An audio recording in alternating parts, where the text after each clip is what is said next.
Welcome to the Recover Yourself podcast, where we add the conversation of recovering to the conversation of recovering from.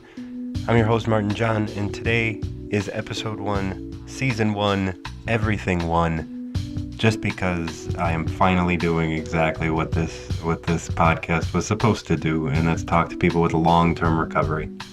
Today I'm talking with Joe Lawson, who I met on Instagram, whose Instagram handle is xjoelaw. He's got 7 years, and we're talking about his transformation to understanding himself and understanding that his sobriety wasn't for others and wasn't about fear. He's been through a lot, and he shares a lot. So without further ado, let's chat with Joe. How much time do you have? I just celebrated 7 years on April 1st. But from 2007 to 2012, it was when I ultimately, decided to get sober. I went through a lot of pain and misery and a lot of, legal issues. So when I decided to get sober, for real, I actually was facing my last prison incarceration. Okay. Somebody who, through the process of, sobriety now, I understand that I didn't just suffer from, drug and alcohol addiction. I also had a dual diagnosis, I guess is the clinical way to put it, of antisocial personality disorder. So I had, criminal thinking errors that were driving a lot of behaviors too. Now, whether or not, a lot of that was, reinforced through my, addiction lifestyle, which I think it is. Yeah. Or if I developed some of that prior to addiction, which I also believe is true in my case. But anyway, Right. So I got sentenced to prison for the last time because I had been sentenced to jail and prison before prior to that. But that time in my life, I had experienced enough pain, and I had enough, I guess, clues at that point, like going to treatment twice, prior to that last incarceration, that I was like, I really have to take this serious, and I really have to do something different to not have this be the rest of my life. I don't want to be going in and out of jails forever. I don't want to be strung out on drugs forever. Like, I really want to live life, and that means I got to do something different. So I happened to be in, probably one of the worst prisons in Ohio at that time, which I was like, man, what the, like, you couldn't send me to a better prison. Right. I'm really serious about making this life change. And I kind of think that, like, the universe works that way, or God, or however you want to look at it. Like, if you really are serious, then prove it, So anyway, I was in the, one of the worst prisons in Ohio at that time, and I was serious about making these life changes. And they had very limited recovery services available for the inmates. And I'd like to say, just for those that are going to be listening, like, Ohio is like prison central. Yeah, right up there with California, and we're not the, one of the bigger states, but yeah, our prison per capita is up there. Yeah, and there are institutions built around incarcerating people there. Like, there's like, it's like a business. Yeah, it's a messed up state for being in prison, man, because they don't want you to get out. Again, it's a business, so you getting out is not right. It's not their goal, and obviously I had to become aware of that because I was stuck in their system. You know what I mean? And, right. And addiction, I think their numbers are like they state like 70-80% of people incarcerated, are a direct result of addiction, crimes, committed. I actually think the number is probably higher than that. Yeah.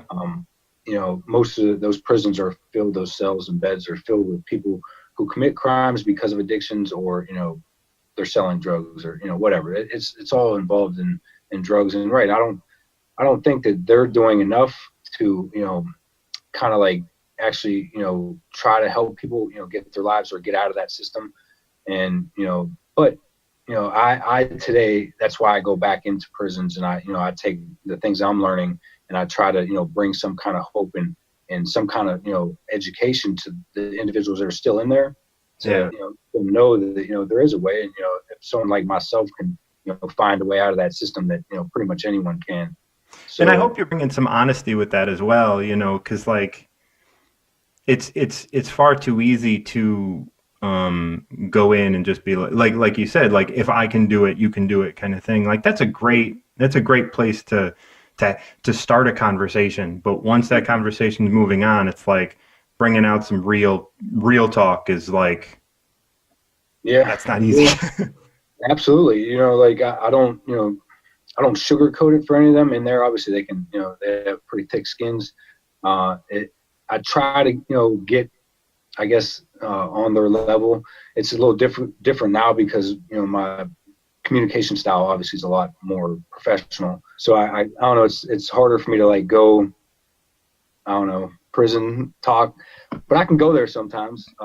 Well, it's not who you are today. So it's not even, it wouldn't be honest, right? Like you want to approach them as vulnerable as you can. Yeah. But I still want to get them to relate to me, because I'm like, man, I don't believe you've ever been in prison, because there have people, a lot of the times when I speak in the recovery field, whether it's for AANA or, just like churches or things, one of the best compliments I get, is that, man, I can't see you spending all of that time in prison. And I just thank them, like, I appreciate that, because, right, that's not who I am. And if you did see that guy, then, I'd probably be still living that way. And, right. Thank you. I just thank them for the compliment. But I still try to like channel a little bit of that to get the, the relation, to reach them. But usually like just, basically expressing some of my, like I can recite my 4 prison numbers. And just by doing that, they know that I'm legit, I mean, people that, have those numbers, are the ones that remember them. And then some of the, obviously, I can relate and share with them some of the food I've eaten that they're still eating. That they're like, yeah, this guy knows what I'm talking about. So like, I don't really communicate that way verbally with my words. They still know that. And then that still is impactful. It's like, man, this guy's right. He's not where he was. And, and that was one of the things like, I guess in one of your questions, some of the things I was able to identify in there, even in there, like when I, started to get involved in there and, I reached out to the recovery services workers in the prison and, basically stated to them, like, I really want to make these changes and, whatever they could offer to help, I'd appreciate it. And I met some pretty good, I still talk to some of those people today. A really good mentor, Tyler Hitzfield, he was the head of recovery services at that prison. And he, saw that I was genuine and serious and, he went to bat and he started allowing me to, facilitate like 12-step programming, with other inmates, opened up like group spaces for me, time slots. So he kind of allowed me to, start doing the things that ultimately, like I was saying, prepared me for the job I have today. And I didn't really understand like that it was going to lead to that.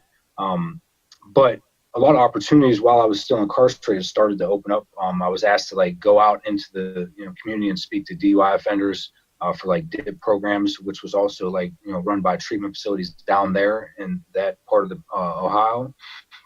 And the funny part about that is I was like, so passionate and like driven, while I was doing those speeches at, those DIP programs. It was the same kind of thing that after I would be done speaking, a lot of those clients, or I don't know how to refer to them, the people that were there attending the DIP program, the drunks, the DUI offenders, a lot of them would come up after, and I was, going to those events still in my prison uniform. I wasn't like shackled or anything because I was minimum security, but, I was still I had my prison ID, my prison uniform, and a lot of them would come up after and they were like, are you really locked up? Or they pay you to dress up and come in here and talk, and that felt good too. Cause I'm like, no, I'm about to go back to prison. And those like were the type of things that let me know I was on the right path. Like people were starting to see the changes, even if, I didn't really, believe them at that time. I just knew I had to keep doing things different, and not fitting in that prison environment was key too. Like I started to realize that, like I got made fun of a lot of that time I was incarcerated. Here comes that, recovery guy, here comes Recovery Joe, and, the big book thumper, basic text thumper, or whatever. That also let me know I was on the right path. And it also let me know, like, man, you've been made fun of for worse. You know what I mean? Like you stood for worse. Like, why not stand for something that's positive? And I kind of like took it on. I was like, okay, yeah, that's who I am. I'm Recovery Joe. And, it kind of like weeded my garden is the way I put it. Like it kept the negative people away from me because they knew what I stood for. And they didn't bring like the drugs around me. They didn't bring the gang stuff around me. And, people that didn't want to make any kind of positive life change stayed away from me. Right. It was awesome for that, couple years I was in there.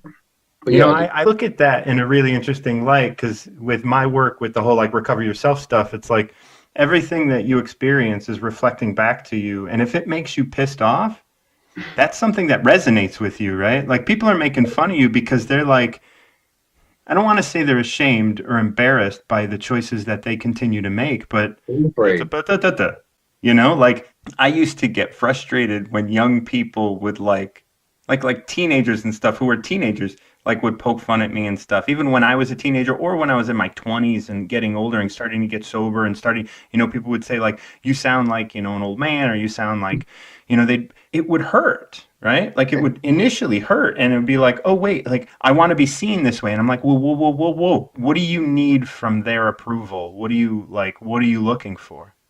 Right. Yeah. I mean, in the hindsight, looking back, the reflecting, I definitely know that, those people you're judging me because, right, I didn't fit in and they didn't understand it. And today, like doing a lot of, examinations that I do of myself, I know that I was very similar, and I fight it today, and I'm a lot better today. When I don't understand things, I don't initially tear them down or criticize them. I try to be open-minded. One of the keys to recovery, like, let me see what this is about. And it was very similar to, just like my initial journey. Like I shared, I went to treatment in 2007, and they offered different solutions, AA, NA, and they gave me a big book and they gave me a basic text. But because I didn't understand that, like some of the things they said about it made sense, but other things I couldn't understand, so I just tore it down. Like right. That's bull crap. It's a cult. It's it's for losers. Or I said the same stuff. Because I didn't understand it, and it's right through fear and ignorance, you tear things down, or me, I tear things down, or did, and to the point of and then my ego kicked in at that point. When I left that treatment facility, instead of taking what they offered, I went to Borders bookstore, and I got all these different books that were basically debunking the 12-step process, because I'm like, I'm not going to do what you suggest. I'm going to find my own way.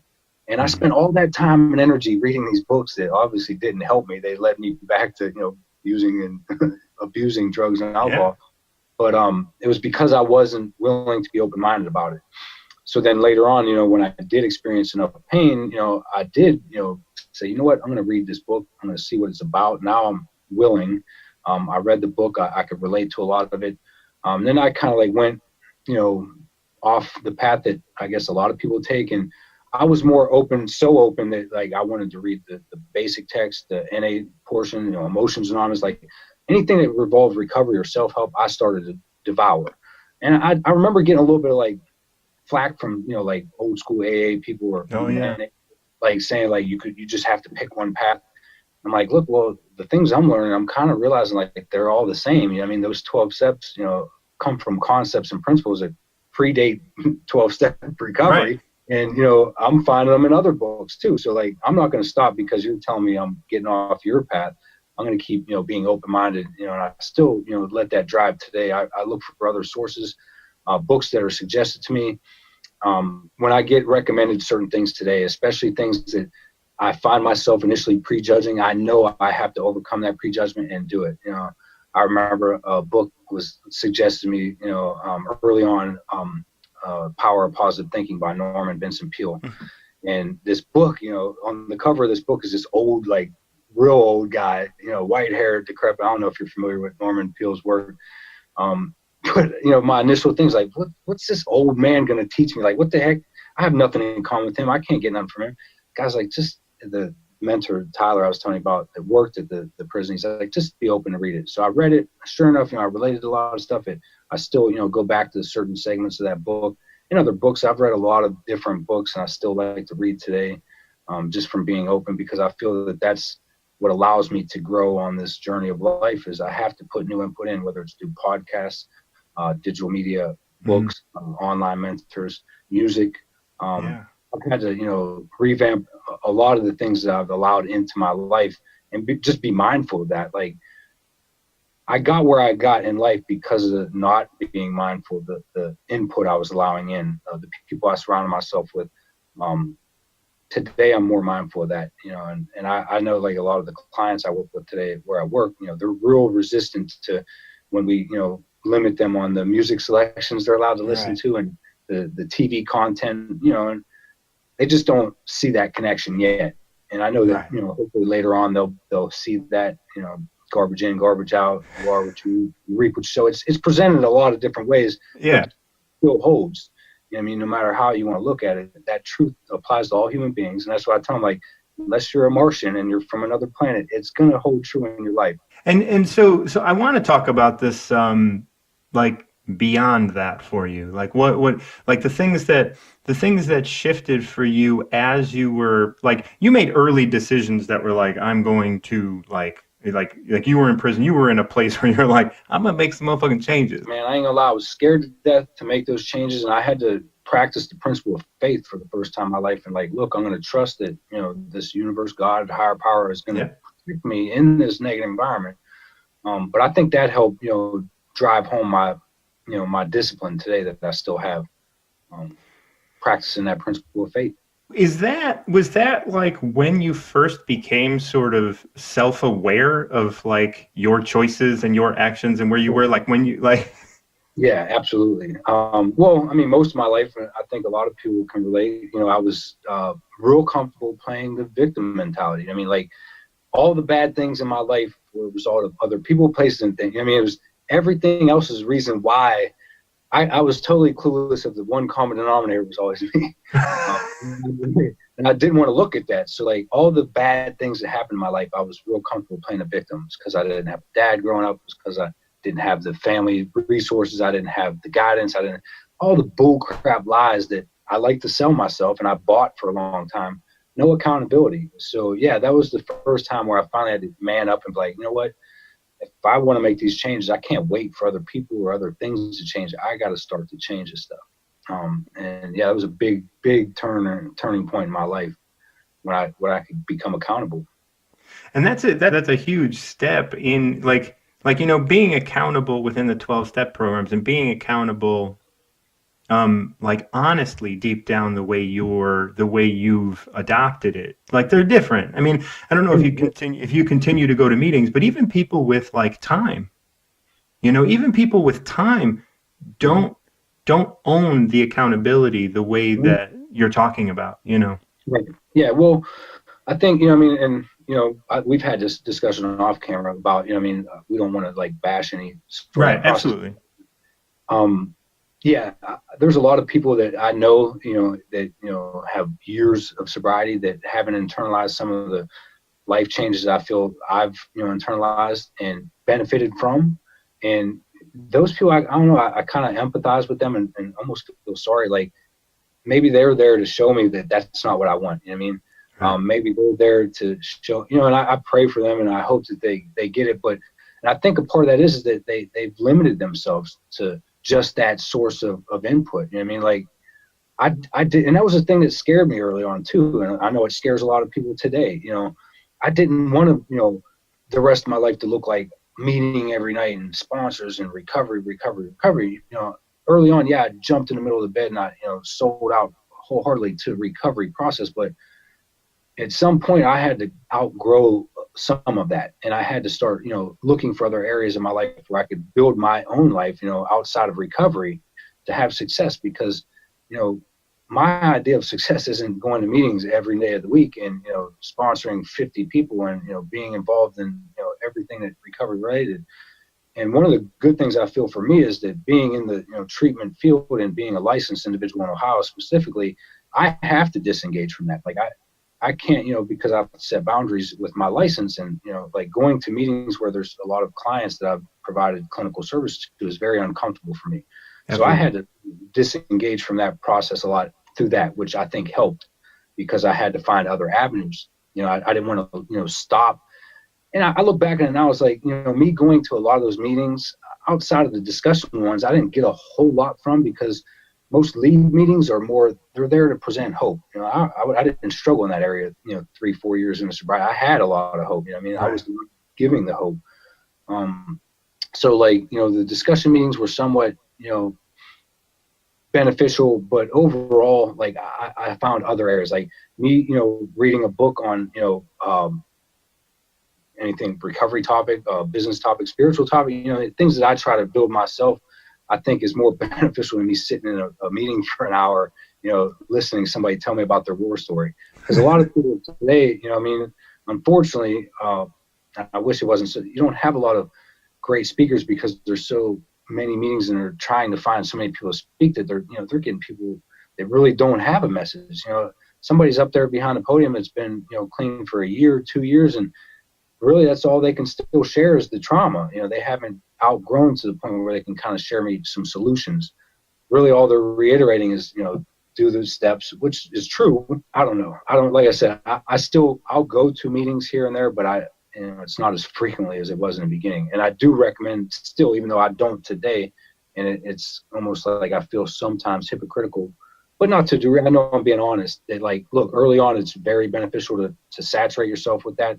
But at some point you gotta, start eating solid food. Yeah, absolutely. I actually, so I got 18 years, and I met someone a couple weeks ago, and we were talking about what I do when I was talking about Recover Yourself, and I said, oh, and I got 18 years, and she said, oh, awesome, I got 18 as well. And I was like, that's great. And then she was like, what meeting house do you go to? And I was like, oh, I haven't been to a meeting in years.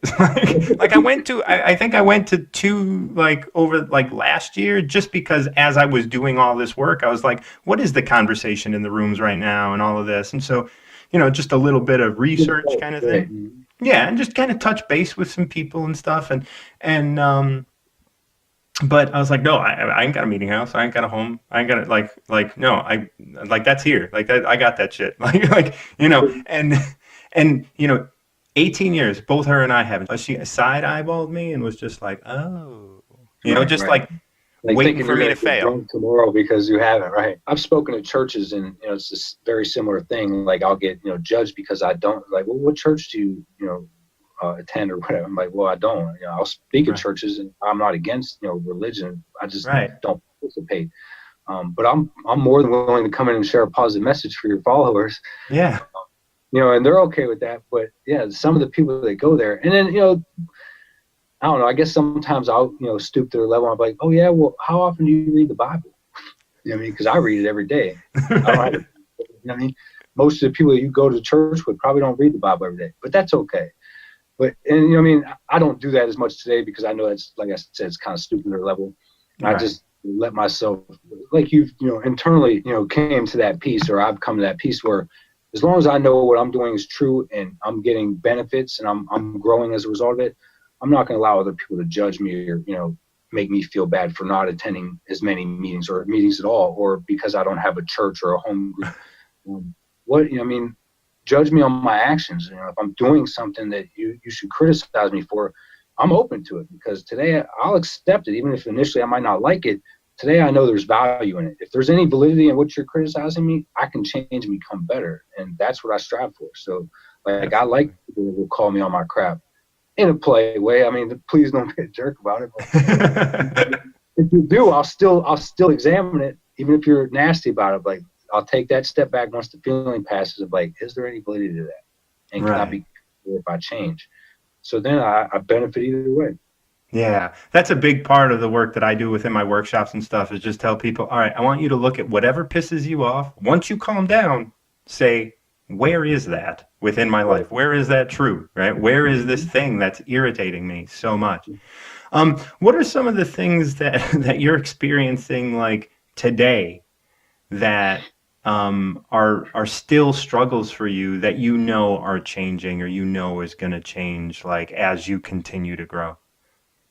Some of the struggles that I'm coming across today are usually like struggles with food related stuff, because I'm a fitness guy. I like to, I exercise every day. I try not to overdo it. At one point, I kind of traded addictions. I would probably be more addicted. I'd go to the gym too much. I'd work out too much. And that was more driven by ego things. And, I was doing it for other people. It wasn't necessarily. Today, I exercise. I do go to the gym maybe 3 days a week, but it's more because I know the physical benefits and how that benefits me to become better me, not to take my shirt off for someone else or, have a good picture. So that process was something I've struggled with. But today, so that part of me still struggles with, and I used to go to this discussion meeting. It's been a while, but I remember even then discussing about how I, am struggling with ice cream addiction. So, in the store, I love ice cream, but I know my addictive thought processes can still kick in involving ice cream. So I'll take you through that. So I'll go to the store and there'll be a sale on ice cream. So like, well, I'll buy the 5, pints of ice cream because they're on sale. And I'll just, ration them out. But like once I eat 1 pint, the next day I'm in that addicted thought, man, that pint was good. There's another one up there. You can go get it. Just go get it. It's not that big a deal. Like I'll minimize it, I'll rationalize it. And I'll find myself eating, 3-4 pints a day, or not a day, but, I was going to say, that's some serious shit. Right. That's a serious ice cream addiction. It's the same thought process, like, the minimization, the rationalization, the case of the efforts, like, hey, you ate ice cream 2 days in a row now, you might as well eat it 3. And I would struggle with it, and I could still struggle with that today, like not being aware. I'm more mindful today, and I could, probably stop it after 2 days. But there, just last year, I remember having this, and I remember, one of the people at the home, or that group, saying, well, aren't you glad that today your struggles are dealing with overeating ice cream instead of shooting heroin or, drinking a 5th of vodka, whatever. And I'm like, yeah, you're right. I guess looking in that perspective, I'll look at the gratitude in it. But I still don't want to discount it to the point where I'm, just binge eating ice cream and not identifying that that's not healthy. It's not going to accomplish my goals. And it's not what you want. You want to, you're like eating ice cream like that, you're escaping something. Mm-hmm. Yeah. Like you're taking your mind off of something. Like I call all of those things, but I call heavy addictions and these like little things that we do. Because I'm similar, where I'm just kind of like, well, if I eat all of the cookies today, I'll have none tomorrow. I can relate to that.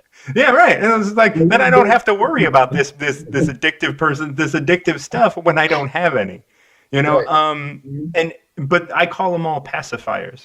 Like they're just pacifying our mindfulness. They're pacifying our awareness of ourselves. Because like something is obviously kind of triggering us to be like, oh, I'm going to eat some ice cream. And yeah, maybe you like ice cream, but come on, ice cream is dairy and sugar, both of which like nasty. Like if you're a fitness guy, like you won't put that stuff in. Right, exactly. And like I used to call them cheat days, but I don't like the word cheat, so then I started calling them reward days, and then just getting out of control with that. So like I'm rewarding myself for disciplining the 6 days where I don't eat it, so the 7th day I'll reward myself and eat it. But I guess I need to look at the maybe there's a better reward, or So I know I don't struggle as far as like I worked with a lot of people that use food as comfort and repress their emotions a lot, and they're obese people, and they usually have a lot of medical side effects of that. I have a lot of family members that struggle with I would consider food addiction. Yeah. A lot of people in general, I think our numbers in obesity in this country alone are mind-boggling if you ever looked at them. Oh yeah. And I don't know, if there's, a direct correlation to like genetics or, predispositions to that. And if that correlates to drug addictions, I don't know, but I know it's very similar, that people are, in that regards, using that to escape something, just like I use drugs and alcohol to escape, basically, my reality. I didn't like where I was in life because I was a victim, and had all these excuses. That was my solution, but really I know today that's not even a realistic solution. But early on, and I'm sure you could relate, that solution worked. Because I went from feeling empty and worthless and not good about myself to not feeling nothing at all. So like the goal was accomplished, but then it goes past that point and it takes you to where like now you feel crappy and with or without it, and you made things so worse that it's the biggest thing I feel that today when I'm working with newcomers, and I always remind myself too, is that they're worth it. I think that's the biggest thing that people have lost with addictions, is that they've lost their sense of worth. And I know that to be true, even with people that don't struggle with addictions, a lot of people in general can't accept a compliment. So like if you compliment someone and they just get real uncomfortable, that they have some kind of self-worth issue. And I see that very prevalent in the drug and alcohol, early on addictions. So I'm constantly like, validating their worth and telling them how they're worth it, and they got to do this for themselves, and they got to reclaim their lives. And And I like to take them back to, before they were, struggling with, drugs and alcohol, before they come to our treatment facility or my treatment facility, and just get them to remember the things that brought them joy to their life. And sometimes that's a struggle for people to remember anything that brought them joy, to their life. And in those cases, it's like, well, I might need a higher level license to help you get to, the things that we do in addiction. Obviously they're crummy, horrible things. And I want them to understand that that's not who they are. It's just things they've done. And if I can get them to understand it, great. But then they have to, be, mindful of the fact that there's going to be a lot of people, and I can relate in my, like when I made those life changes and I forgave myself because I understood that, like, that's, the things I did in addiction, it's not who I am. Right. And I can be different.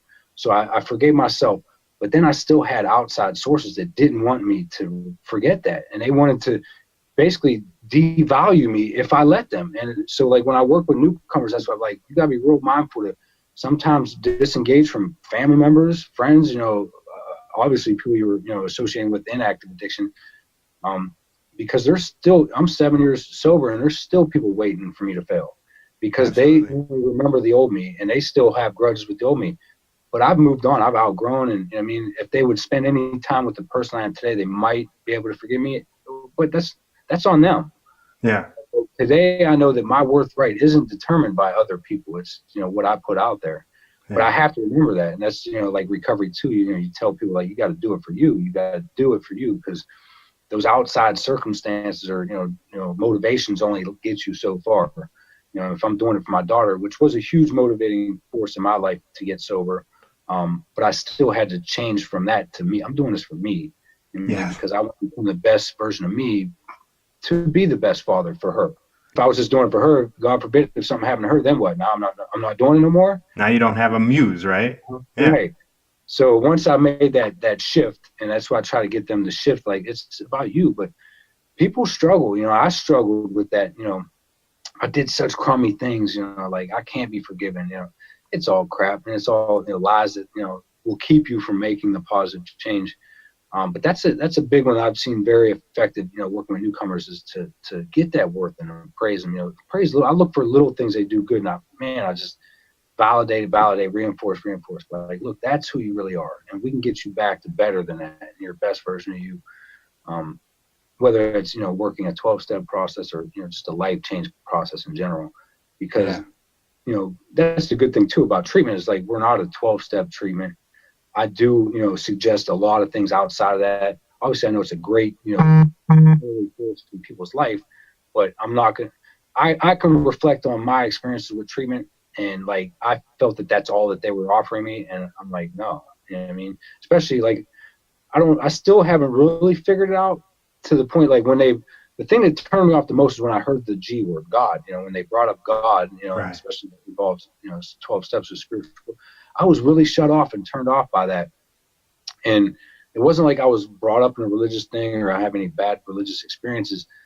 I think the only thing I could really come up with is that maybe because that on some level, I always did believe in a God or a higher power or some, divine being, and that I wasn't living the right way. And that, if I really believed in it, I was going to hell or whatever, like, I just didn't measure up. So I tried my best, I guess, not to believe in it. So when they presented it as being part of the 12 steps, it shut me off. So I'm real mindful, like, when I engage people and try to motivate them to do a self-examination 12-step work, not to overplay the God part. You know what I mean? Yeah. It never turned me off, just because I had stepped away from God for so long already. And then I was just like, well, let me go back, but I'm going to go back on my terms. And so right. It was a very different sort of thing. I mean, and really, the beginning of my recovery was just a fucking, like, ugh, I don't know. Like, I got to get out of this. So, yeah. So that was great. Thank you so much for taking this time and, like, sharing all this, because this is the point of all of this work that I'm trying to do, is just talk to people about, like, look, yes, I know you're going to get recovered and you're going to go through this, but it's that relapsing that I would like people to understand, that, like, you could relapse or you could start recovering something worth value, and Yeah. you have value. One of the things that I remind myself and I try to share with people and I want to promote and hopefully gets promoted in, your content. And thanks again for offering, this opportunity. I appreciate it as well. Is that, in my journey, I've come to the fact that for me, being, alive and, on this journey is a process of learning, and for most of my life, I guess I wasn't mindfully learning. I mean, obviously I was experiencing things, but I wasn't, learning from it. Right. And wasn't, driven to learn. And I think that, as long as we strive to continually learn and to better ourselves and to find ways to improve ourselves, mind, body, soul, emotionally, I have 4, pillars that I try to work on, regularly. As long as we're doing that, I think it gives us a purpose, and it creates a life that doesn't, match up with relapse. Like there's all the things that, drive me and push me today, like putting drugs and alcohol doesn't even fit. I mean, it's like, it wouldn't fit. Like, I don't know, like if I got away from that and I got to a place where I wasn't growing and learning, then yeah, maybe that would make more sense. But today, and that's what I try to tell people, like if you get on this path of learning, do what you're here for. And that's what I believe, that we're all here to learn. Yeah. I mean, like if you're not learning, you're really not living, and you're just existing. And I don't want to live an unlived life. I did that for, 30 some years, the rest of my living, I want to live, I want to grow, I want to learn. And as long as I do that, yeah, drugs and alcohol don't fit into my life today.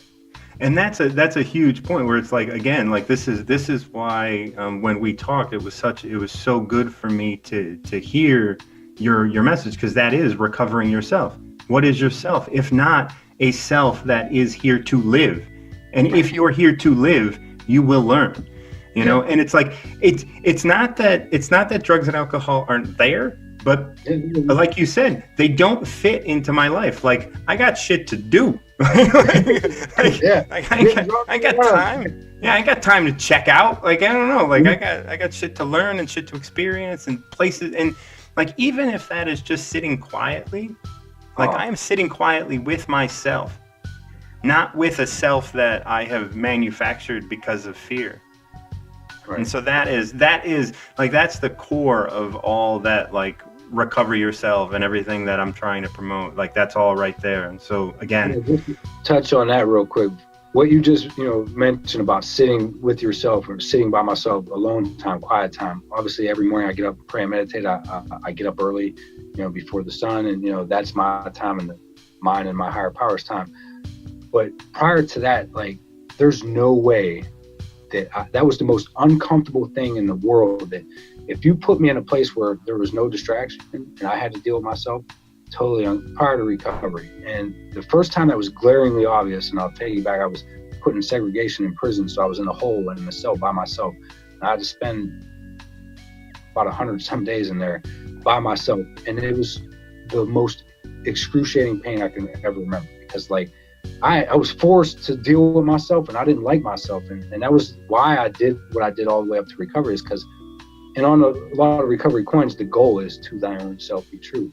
Yeah. Like I didn't be true to myself because I didn't really know myself. I didn't like myself. Today, that's one of the biggest gifts that recovery's given me, is the ability. I love to find time for myself. I love quiet time. I like reflecting, and even if it's 20 minutes, just block everything out, get inside. I feel I get a lot of positive energy that helps me and my growth.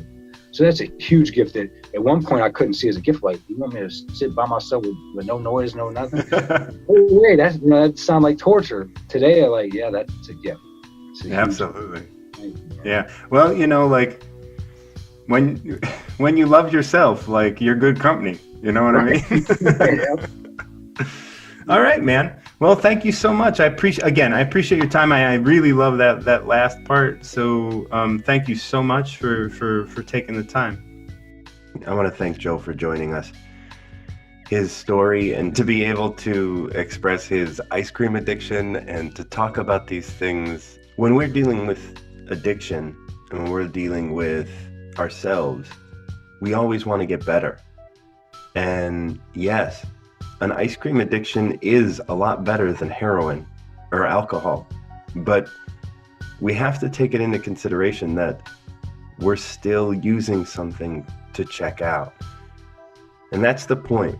Once you start to notice and remove all the things that are getting in your way of being yourself, of knowing yourself, and of becoming aware of what's going on with your life, that's when you're really recovering yourself. And for Joe to share that with us, it's really important to take note. I just want to thank Joe for being able to open up with me and with you, because this is all about recovering yourself. This is the story that we move forward with. That's what the Recover To idea, the Recover Yourself idea is all about. We don't want to wake up every day saying, I'm recovering from that thing back there. We want to say, I'm recovering to that thing up there. And as we open up to that which we can be and that which we can do, nothing can stand in our way. And it's true, as Joe said, alcohol, drugs, they just don't fit in a life in which I'm looking forward. I want to thank you for listening to the Recover Yourself podcast. I'm your host, MartinJon, and if you're struggling with addiction, please get help. Looking forward is so much better than looking back. I love you. Have a great week. We'll see you next week with another Dowcast. Thank you.